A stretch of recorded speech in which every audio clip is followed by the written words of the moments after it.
All right, since November 2017, fuel scarcity has lingered till date, and with no assurance of when the resultant long queues and fuel shortages at filling stations will disappear. That's right. The situation persists despite different promises from the federal government to bring an end to the scarcity within the shortest period.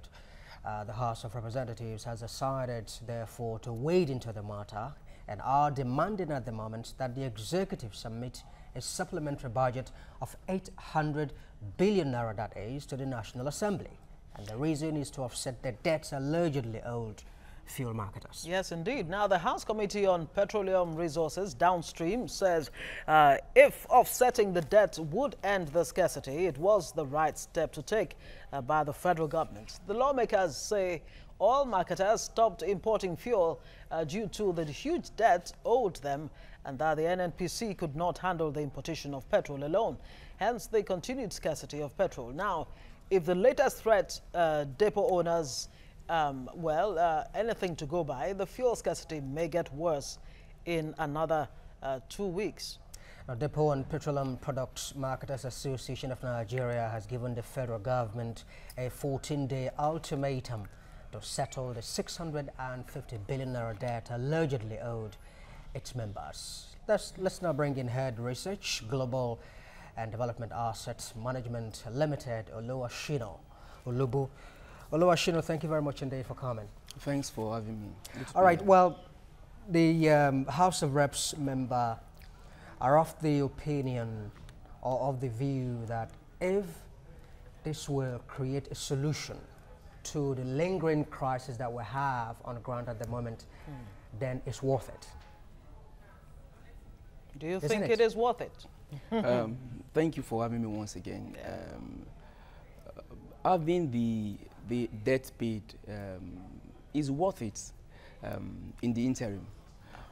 It is worth it because no economy wants to be bottled up in a situation where you need fuel and then you are not able to you are not able to run a lot of things because of absence of fuel, particularly because we are bedeviled by epileptic power supply, making a lot of our productive activities revolve around the availability or otherwise of fuel. So to that extent, I would say yes, so that productive activities do not get hampered again. So just so we avoid the case where we have to grapple with recession again. We don't want to have that situation again. So But having said that, paying the 800 billion naira to debt owed will just be, to me, postponing the evil days, because we are still going to have a reoccurrence of what we have now, because by the time you pay them, you want to tell them to start lifting fuel again, and by the time they start doing that, it's just a matter of time before we have another debt owed, maybe this time to the tune of 1.something trillion. So there is a sense in which you are saying that it's going to perhaps lead to a little bit of squabble again between the executives and the National Assembly. Yeah, what I'm saying is, it's a case of like a vicious cycle. Well, after thinking we have left this point, we find ourselves back at the same spot. It's a case because my question is, after we have paid this 800 billion naira, if we do pay, like the reps, are demanding now from the federal government, what next? I mean, don't we find ourselves back in this situation? And to think that in the midst of all of this, according to Mekanti Baro, the NNPC GMD, told Nigerians yesterday that some $5.6 billion is spent on fuel imports. Well, yearly. If you listen to me when I first talked the other time, I alluded to the fact that this would just be, to me, like treating the symptoms rather than the disease itself. The disease itself. So the disease is still there, and until or unless we deal with the disease, have we been able to diagnose this disease really? Do we even know what the disease is? I think every now and again we hear, look, we need to fix the refineries. The refineries are the problem. I heard from Ibe Kachuku not too long ago that fixing the refineries will not even solve Nigeria's fuel crisis.